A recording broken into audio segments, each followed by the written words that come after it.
Oke, ya, ya. Jadi begini, masih banyak yang menanyakan ya. Saya nggak bisa membaca satu persatu karena ada beberapa pertanyaan langsung tadi yang saya jawab ya yang saya baca saja. Tapi ada hal yang utama. Eh, Memang tadi di awal kan saya sampaikan bahwa walaupun ya probiotik itu pada umumnya aman, kan tadi ada 4 ya yang perlu diwaspadai. Ya, diwaspadai itu memang bisa kita antisipasi.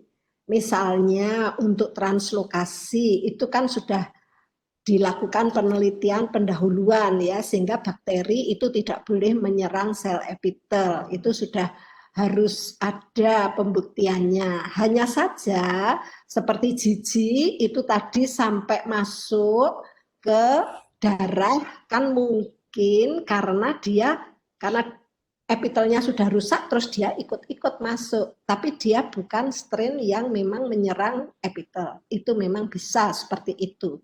Sehingga memang untuk konsumsi probiotik untuk mereka-mereka yang mengalami kerusakan epitel ya, khususnya mengalami gangguan itu memang ya perlu ada eh, rekomendasi ya dari dokter. Nah, kita ini di bidang pangan ya untuk fermentasi makanan ini kan tadi ada yang menanyakan sebetulnya dosisnya itu berapa ya. Tadi Bu Tia sudah menjelaskan kalau untuk makanan ini kita kan probiotik itu awalnya juga makanan fermentasi. Itu sebelum difermentasi 10⁻7 CFU per mililiter setelah fermentasi ya kemudian dilanjutkan dengan diproses dan sebagainya. Akhirnya pada produk itu total ya sekitar antara 10⁻9 per per konsum itu per apa namanya ya per sekali dikonsumsi itu sekitar 10⁻9. Tetapi ada yang menyampaikan bisa saja lah 10⁻7 ya. Di bidang pangan itu tidak mungkin kita memproduksi probiotik ya dengan jumlah yang melebihi 10⁻9. Coklat kita berapa Dina itu? Kalau kita mengkonsumsi mungkin 10⁻8 ya Bu Tias ya. Pangkat 8. Iya, karena apa? Karena ya kos juga kalau nanti 10⁻9. Jadi kalau untuk diintegrasikan pada bahan makanan itu sudah disesuaikan. Artinya bahan pangan itu bisa dikonsumsi sesuai dengan ya mau dikonsumsi setiap hari itu tidak ada masalah. Ya, jadi coklat kita dikonsumsi setiap hari juga tidak ada masalah. Yakult juga tidak ada masalah dikonsumsi setiap hari. Ya seberapa banyak gitu ya? Apakah harus sekian botol Yakult? Pokoknya kita harus mengikuti pola hidup yang sehat. Gitu saja ya. Jadi mengonsumsi makanan bervariasi ya. Jadi itu kalau kita kan panutannya itu adalah pangan yang sehat itu tadi pola pangan yang sehat ya. Jadi probiotik bisa dikonsumsi dalam bentuk makanan fermentasi setiap hari ya, tidak akan berlebih ya. Namun pada kondisi-kondisi tertentu untuk ya mengatasi berbagai gangguan ya, gangguan kesehatan misalnya untuk tujuan mengatasi diare dan sebagainya, dan probiotik itu sebagai terapi itu disiapkan dalam powder itu konsentrasinya memang ditinggikan ya. Jadi seperti yang kami produksi itu kan konsentrasinya juga lumayan tinggi 10⁻10 setiap kapsul ya. Ini memang lebih tinggi dibandingkan dengan yang ada di makanan fermentasi karena memang ada target-target yang kita capai. Nanti kalau sudah sehat ya sudah ya selesai, tidak usah mengonsumsi yang dosisnya itu tinggi dan kemudian terus menerus, tidak ya. Itu kita mengonsumsi makanan probiotik saja. Ini seperti itu ya. Nah, terus kemudian tadi juga ada yang menanyakan bagaimana kita itu dari UGM malah Mas Anwar ya, memelihara bakteri ya. Kalau di rekultur dipindahkan terus-menerus dalam tabung itu ya, dalam media tabung itu ya risiko kontaminasi sangat tinggi ya. Ini untuk semuanya. Begitu mempunyai isolat kandidat probiotik ya. Nah, setelah murni itu monggo silahkan disimpan. Nah, bagaimana menyimpan ya?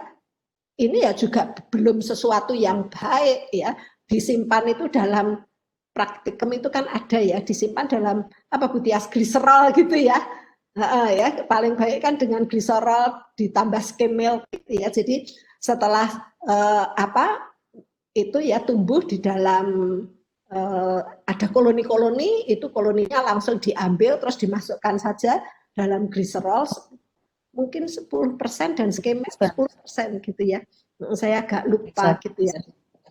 Nah, itu untuk ini pengaman supaya tidak selalu di reculture.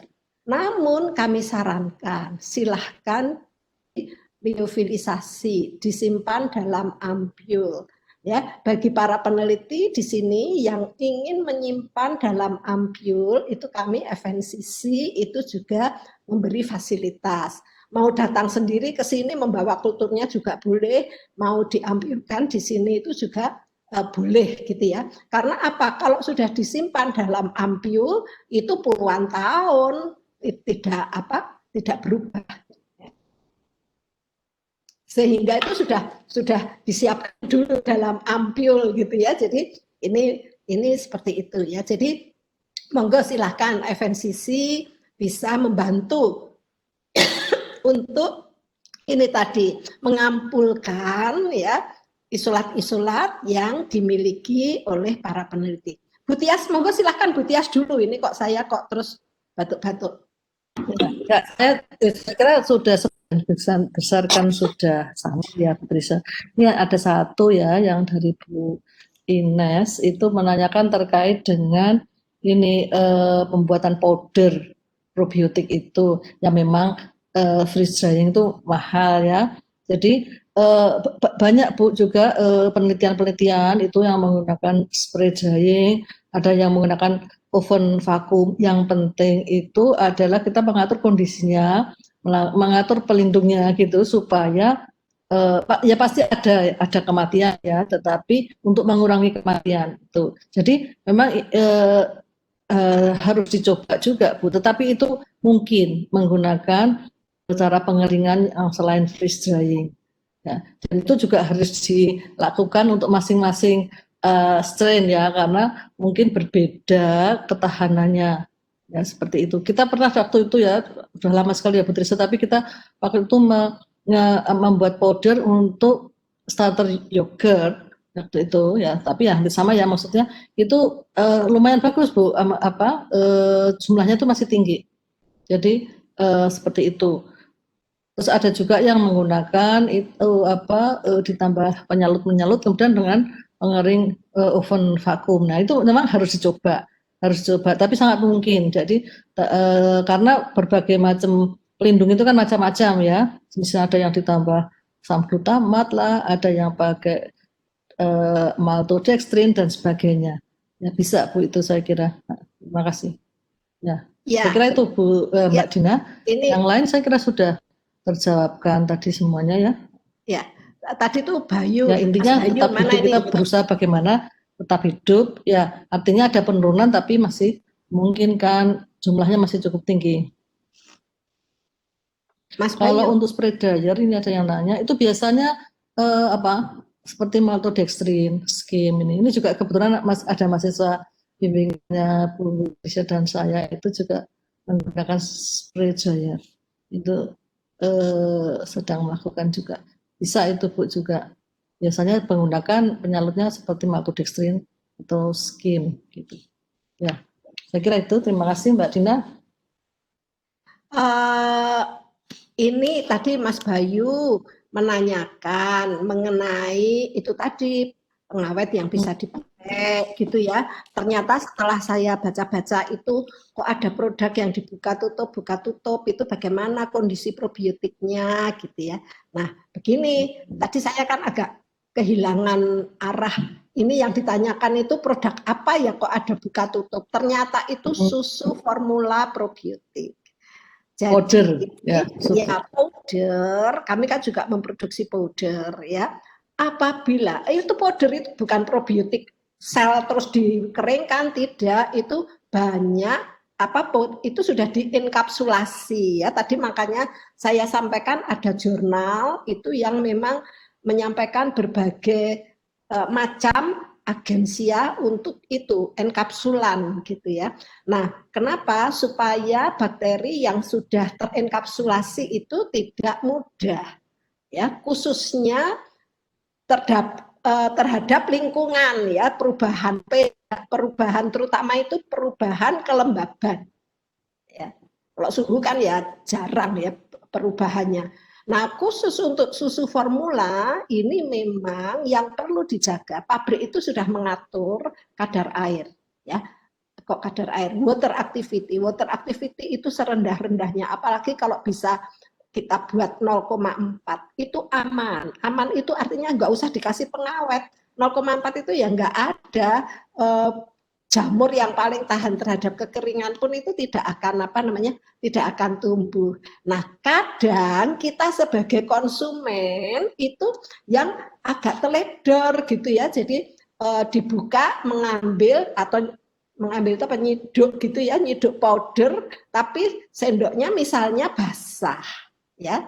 Nah, ini kalau basah kan menyebabkan itu tadi powder juga agak sedikit lembab. Nah, ini yang sebetulnya itu perlu dihindari. Kalau ini namanya consumer abuse ya, jadi kesalahan dari konsumen gitu ya, sehingga sebetulnya buka tutupnya itu tidak masalah ya, tetapi yang perlu diingat itu adalah ya jangan terus dibuka.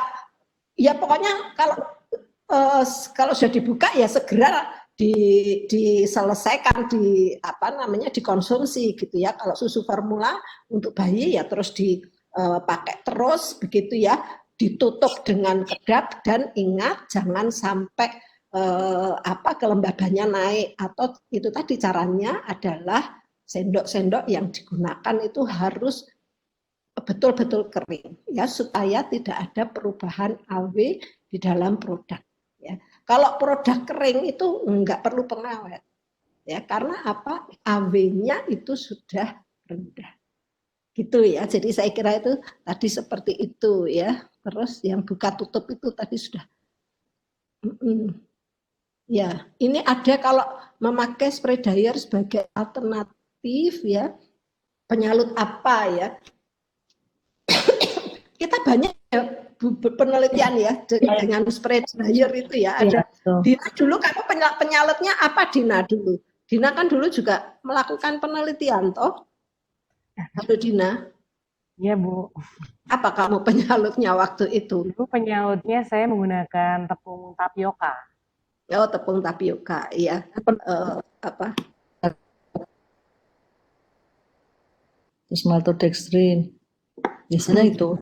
Makanya tadi saya sampaikan ada paper itu karena di situ penyalutnya banyak. Banyak macam-macam. Dan kalau alginat memang agak repot ya, karena kan itu harus harus ada spraynya, terus harus ada. Ya biasanya juga campur sukrosa dan dicampur monosodium glutamat, segala itu juga untuk sebagai cryoprotectant. Ini ada yang bertanya caranya dengan penyalut itu ya. Jadi biasanya kan itu dipanen dulu ya, di centrifuge gitu ya. Nah kemudian diresuspensi lagi. Nah resuspensinya itu ya dengan cryoprotectant atau penyalut itu Bu. Jadi nanti diaduk gitu sampai suspensinya itu homogen gitu. Jadi dalam bentuk bulky yang tadi masih di dalam media yang besar itu, tetapi dipanen dulu biasanya di centrifuge, nanti supernatanya atau cairannya kita buang. Nah pelletnya itu kita tambahkan larutan pelindung tadi yang volumenya kecil gitu, sehingga dia kan konsentrasinya menjadi tinggi. Nah itu terus diaduk lah, dicampur gitu sampai suspensinya homogen gitu. Prinsipnya seperti itu. Ya. Oke. Bentar, ini tadi Mbak Ini Nini. ini ada pertanyaan nih, produk probiotiknya sudah dikomersilkan belum, Bu? Yang mana? Ya. Ini ada pertanyaan, produk probiotiknya sudah dikomersilkan belum? Nah, coklat itu tadi salah satunya. Mau ikut memasarkan, silahkan, ayo. Karena kita masih banyak melakukan riset ya, ini yang dalam bentuk suplemen kan kita juga masih untuk kepentingan riset ya.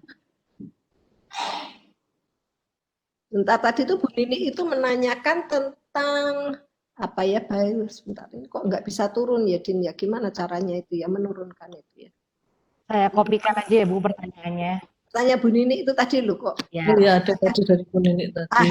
Ini, apakah probiotik yang tahan terhadap bile salt itu selalu mempunyai enzim bile salt hidrolase? Nah itu tadi Bu ya, ternyata memang ada beberapa lactobacilli itu yang memiliki enzim ini ya, terus sehingga agak mengganggu di usus kecil gitu ya. Ya, tapi memang kelihatannya tadi kalau dilihat apa namanya, adanya hidrolase itu, enzim ini kan berasal dari yang komensal.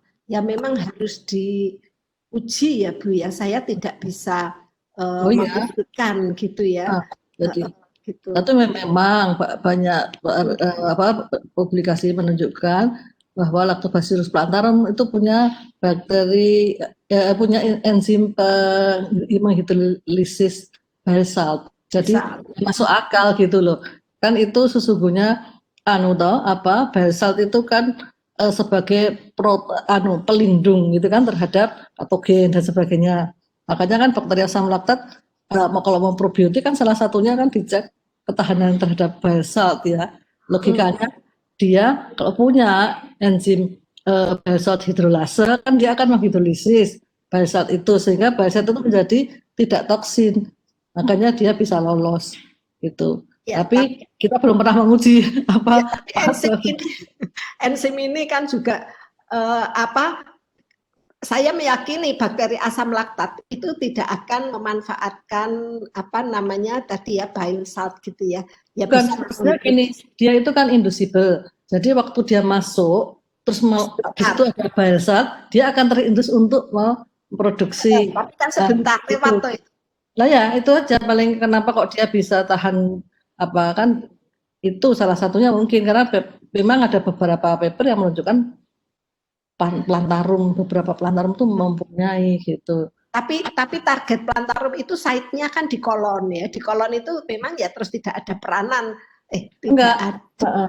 Maksudnya dia bisa lewat itu loh, bisa lewat tahan terhadap bile salt itu mungkin seperti bakteri patogen lain itu juga mungkin dia.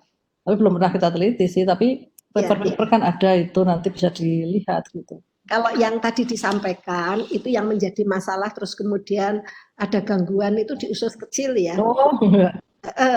Tapi kan memang kalau bakteri probiotik, tapi itu komensal ya, komensal.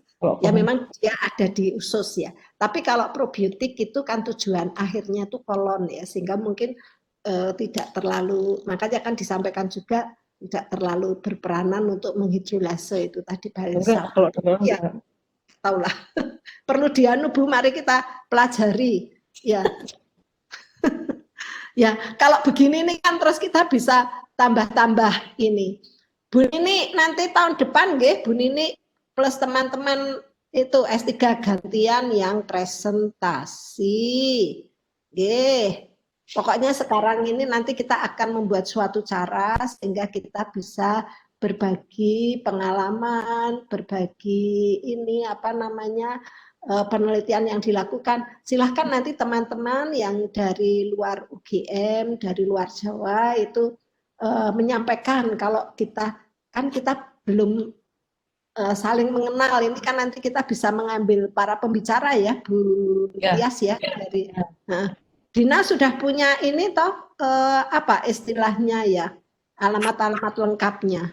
Kalau ingin berbagi pengetahuan ya, langsung kontak kita ya, kita akan sangat senang sekali sehingga kita ini memang yang keempat kuliah umum itu kita tangani sendiri karena kan kita ingin melihat minat teman-teman ini seberapa besar. Ternyata itu yang ikut itu masih di atas 150 Ya. gitu ya. Saya kira ini minatnya cukup Terus ada besar. pertanyaan nih, ada pertanyaan lagi itu untuk Putri Mana? Setu. Nah, Mana? dari Bu Sulis bawah itu ya. Untuk Iya. probiotik itu wajib sensitif terhadap antibiotik atau diperbolehkan resisten terhadap antibiotik. Oh, jadi yang tidak boleh itu adalah memiliki kemampuan mentransfer gen resisten antibiotik itu ke mikroorganisme yang lain. Jadi transferable gennya itu tidak boleh ada, khususnya gen yang resisten terhadap antibiotik. Tapi kalau probiotik itu terus resisten, ya tidak apa-apa asal tidak gennya itu tidak ditransfer. Gitu.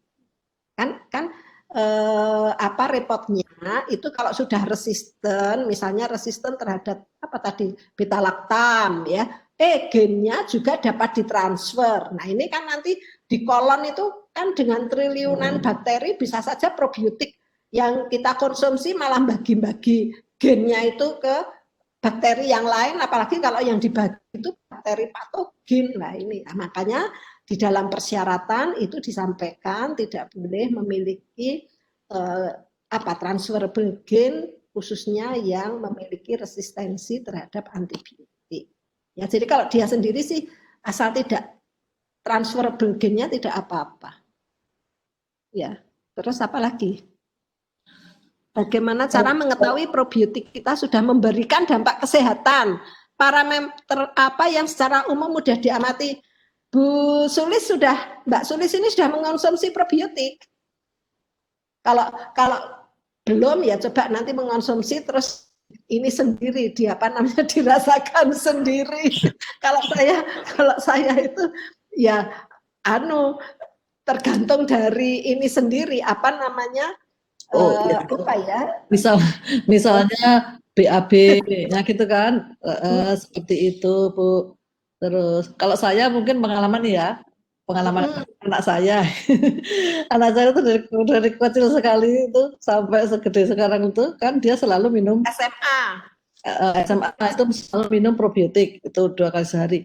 Itu dari kecil itu dokternya sampai bertanya waktu itu diare dia anak-anak kan sering diare ya, diare itu bisa dihitung nggak sampai 5 kali dalam sewaktu masih kecil. Jadi dokternya bilang, wah ini bagus sekali, nggak jarang sekali diare gitu. Saya tidak begitu menyadari waktu itu, tapi kelihatannya dampaknya juga ke situ Bu. Misalnya itu, jadi istilahnya apa ya, imun sistemnya atau saluran pencernaannya itu mungkin bagus gitu. Itu salah satu yang saya rasakan sampai sekarang itu juga jarang sekali diare ya dia bisa dihitung lah mungkin nggak sampai 5 selama sampai umur 16 tahun gitu. Itu salah satu yang mungkin kita bisa rasakan tadi ya, contohnya seperti itu terhadap tubuh ya, terhadap diri kita sendiri. Ya, jadi kita itu pengalaman pribadi masing-masing ya.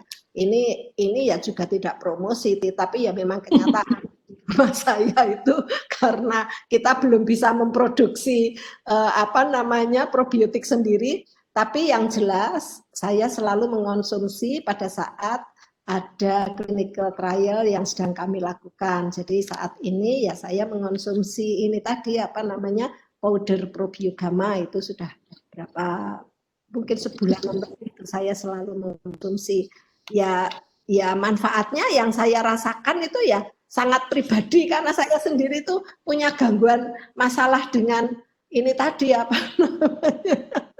BAB ternyata ya memang bisa teratasi begitu ya, jadi saya lebih nyaman aja kalau BAB ya pada saat saya mengonsumsi probiotik saya. Dan di rumah itu ya seperti Butias itu tadi kita nggak ada Yakult lah, Yakult itu pasti ada apalagi dengan kondisi saat ini ya Nanti kita dikirimi sama Mas Bayu ini.